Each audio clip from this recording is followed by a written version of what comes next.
Hello fans, it's your king and leader, Cody the King of YouTube here, coming at you live with another groundbreaking video.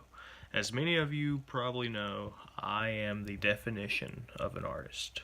When people look at me, whether or not you agree with my videos, whether or not you agree with my message, you must admit that what I do is the pure embodiment of art. Everybody with any amount of logic would consider me to be an artist. So today what I want to do is to teach all of you how to draw a hyena. Hyenas, if you don't know, are a part of the big cat family. They have some of the strongest jaws of any animal out there, one of the strongest bite pressures of any animal out there. Let's say you have let's say you take a camera out into the safari. You want to take a picture of a hyena. If you were to drop that camera on the ground and a hyena were to come by, it could chew that camera in half. If that shows you a little bit about how strong a hyena is. Okay, let's get into how to draw a hyena. First, you want to have a pencil. And if that classic episode of SpongeBob SquarePants taught us anything, it's that you want to have an extra pencil and perhaps even a pencil sharpener with you just in case the point of your pencil breaks. Now you could use a normal pencil or you could use a lead pencil. Lead pencils take a little bit more skill because you have to be a little bit more precise. If you were to bear down just a little bit too hard, there goes the point on your lead pencil. Say goodbye, say goodnight, your drawing's done. You've got a big dent in your paper now. So be very careful if you're going to try to draw with a lead pencil. You might want to leave that for the skilled artist like me. But you can take a look at this one I used here. Look at the music notes on there. And it says, let me see if I can zoom in here. It says cadoozles. Whoa. See, that'll really get your creative blood flowing when you use a pencil that's got musical notes on it. So you wanna really focus. You wanna have a great mental image. If you can't afford it like me to actually go out into the safari and observe hyenas in person, actually looking at them, getting that clear, vivid mental picture to then go home and draw the hyena. If you can't do that, you can probably look up a picture of hyena on Google, something like that. But let me show you what I'm talking about here.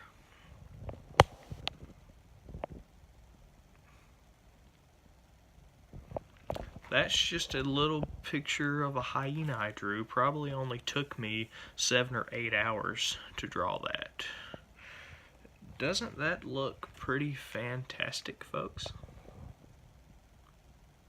Now to draw that particular thing, let's get into the nuance of drawing a hyena.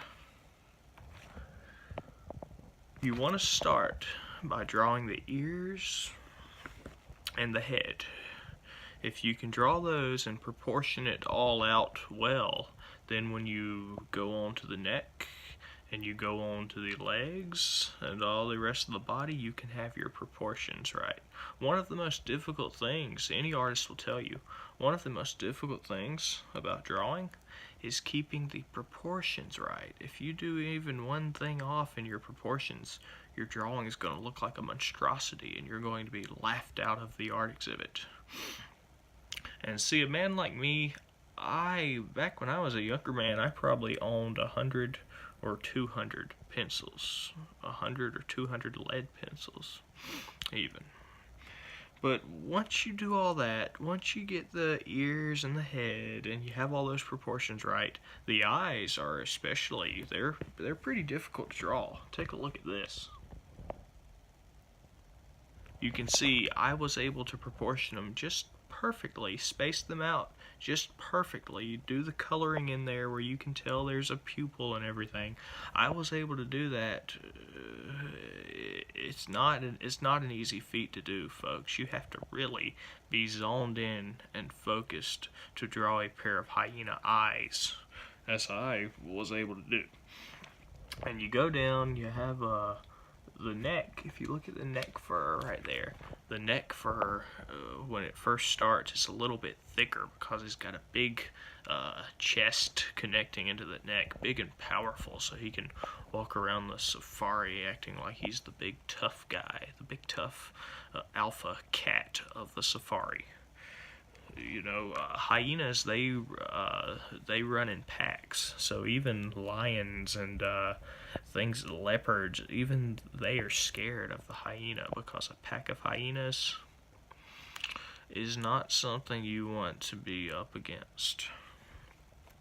But you do all that, you have the neck, you have the ears, you have the face, you have the snout, and even the signature hyena smile, which you have to be very careful about. You have to do it like look what I did. You have to be very careful, because if you over exaggerate it, it's going to look like a cartoon.